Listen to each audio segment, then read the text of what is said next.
Okay, I think it's rolling.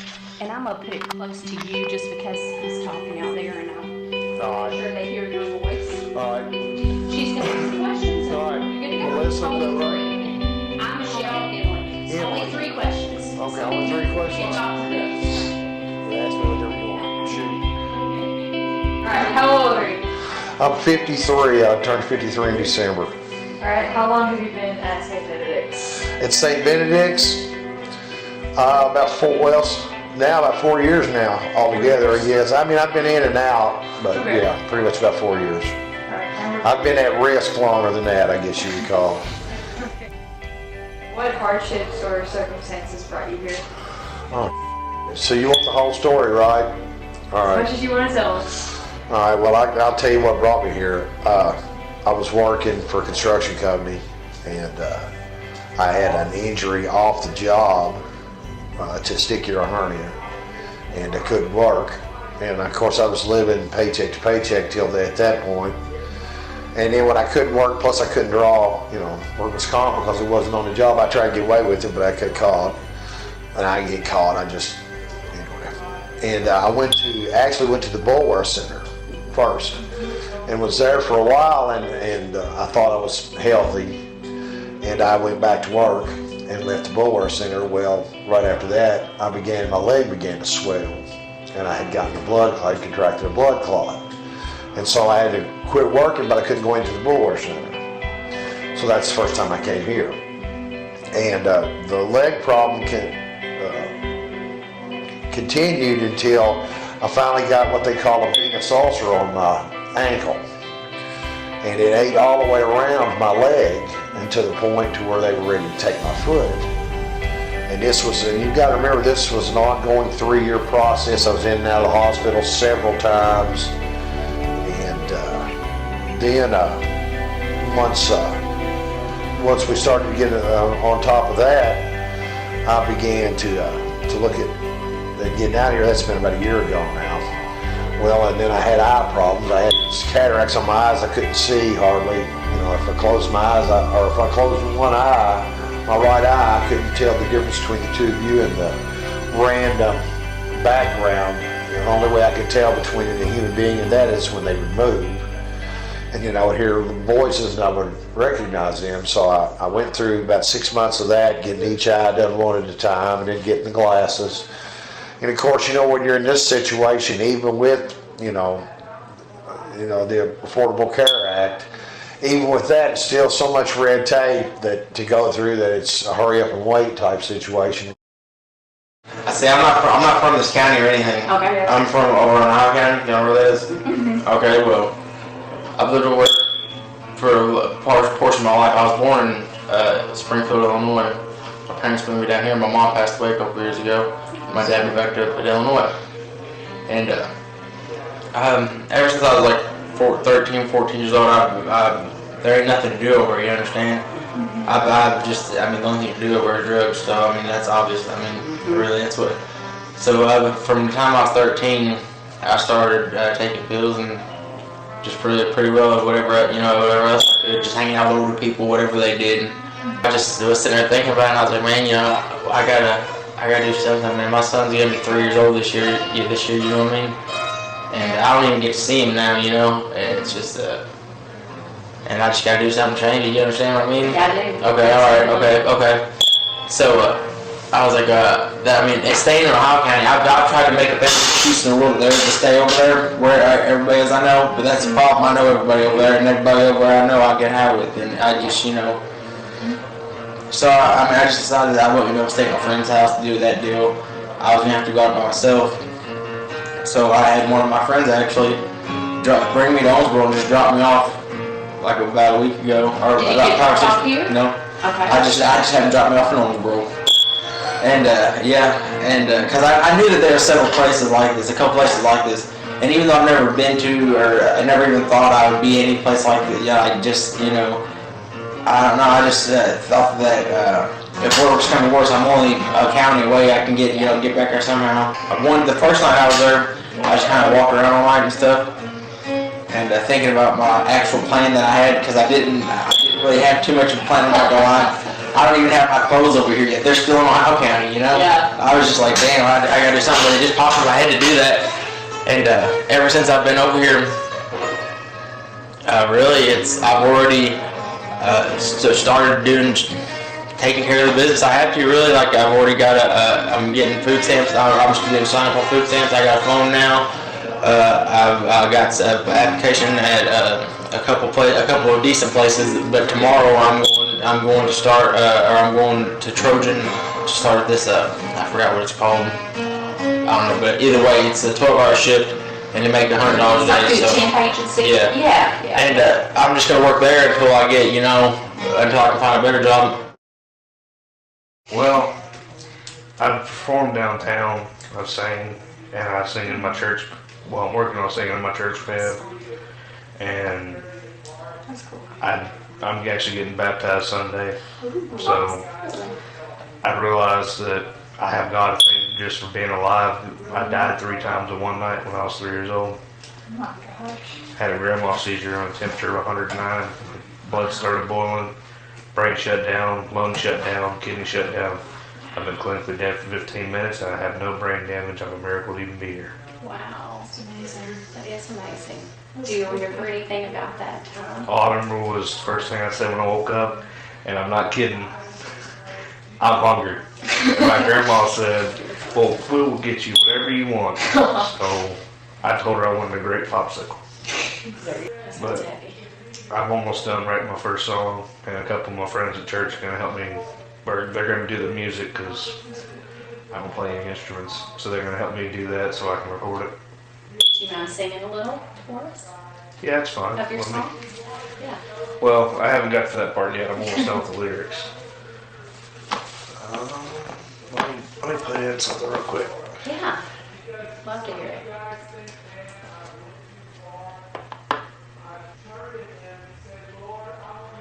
Send me a dream across an ocean. Send me a dream one day you fly. Spend their whole lives out there floating on the water and the sky. How old are you? Almost 60. Almost 60. And how long have you been homeless? I've been here a couple of months. Homeless probably 6 or 8 months. Months. Okay. So what hardships or circumstances brought you here? Well, I got laid off, and where I was working, they weren't working us full time, so that hurt on the unemployment part. And I got unemployment, but not the full amount, and got behind on bills. And then my truck blew up, and it wasn't worth that much, and the motor blew up, so it wasn't. Pretty much had to scrap it for whatever I could get for it, and just got behind and trying to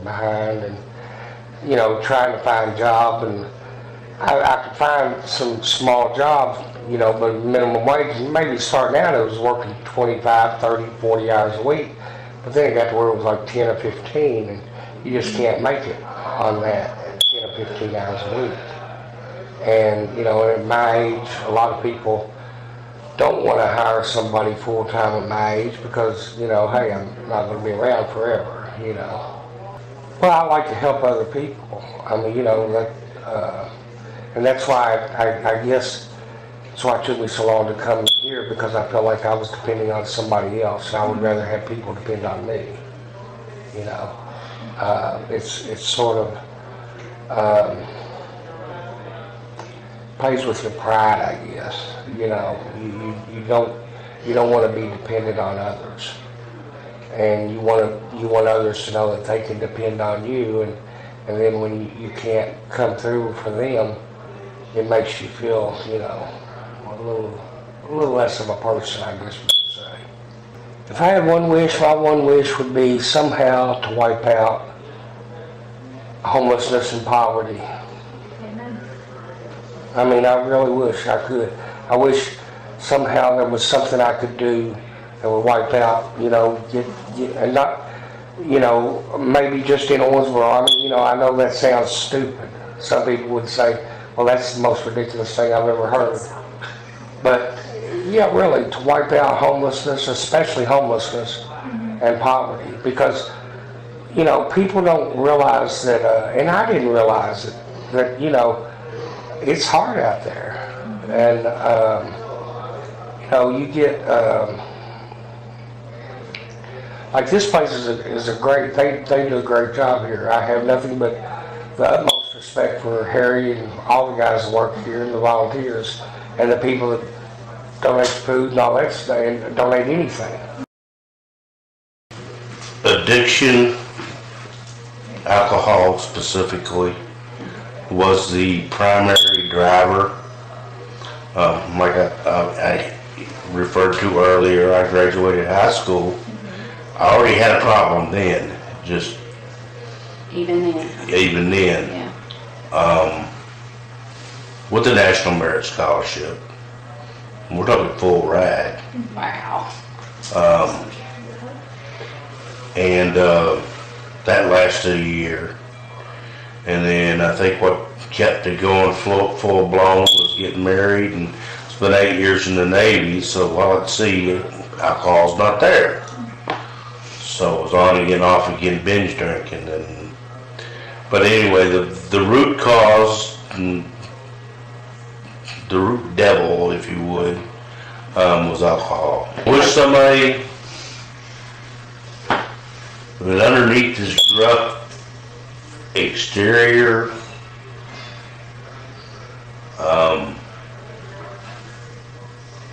there really is somebody willing to help. Okay. Yes, and mom and dad are the only ones that have loved me unconditionally all the way through this mess. Are they both still alive? Both your parents? Thank the Lord, yes. Good. And still living in their own home. That's good.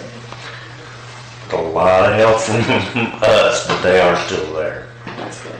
Mom's a cancer survivor, 7 years.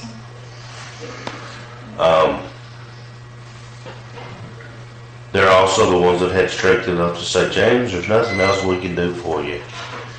You need to go. Yeah.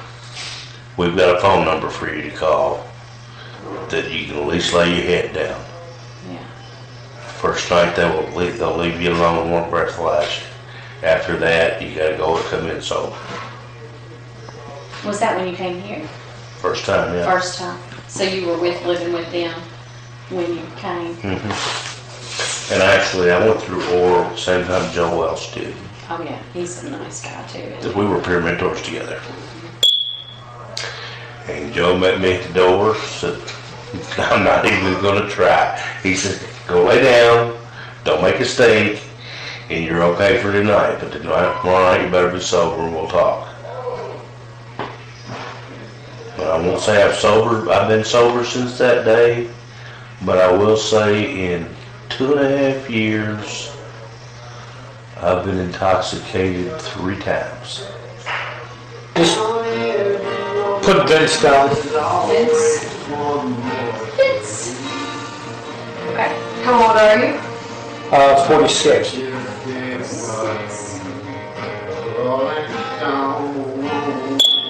just a second away. Okay, go ahead. How long have you been here at St. Benedict's? A little over a year. I fell on hard times and, well, not really hard time, bad luck. Bad luck. Yeah. Okay, those were just sort of like bio questions, I guess, the real stuff. I got a divorce back in 2012, and about 2 weeks after that, I had what they call a TIA, like a mini stroke. And I tried for disability. They told me, not to work. So, long story short, I had no income coming in, so it was my wife's house, or that's wrong, my wife's parents' house, and I had to leave, I had no other place to go, so I wound up, basically I wound up in Henderson at the shelter, and then I wound up here. Oh, no, I've never done drugs a day in my life. Yeah. I don't drink. I haven't drank in over, going on 18 years. Yeah. So how many children do you have? One. One. Okay. I have a son. A son. How old is he? 5. Aww. So when's the last time you got to see him? I see him like every other weekend. Oh, good, good. That's awesome. I can't see him like every weekend, but let's just say right now, Works out every better. other, yeah. That works out better. We started this project to show the heart of the homeless in our community. With each interview, it became clear to me that I'm not any better, smarter, or have more to offer than anyone I met. Whether it was poor choices, poor health, or job loss that brought them to homelessness, they still have families they love, struggles they face, and a unique perspective on what is really important in life. As Catholics, God is very clear that we are called to love, serve, and not judge others in need. I hope by hearing a few of their stories that your heart will be open to serve and that you will consider volunteering in some way. Mother Teresa said, "If you can't feed 100 people, just feed one." We can all start somewhere. Each of us is Jesus in disguise. None of us would turn our backs on Jesus, and yet every time we fail to serve someone in need, we do.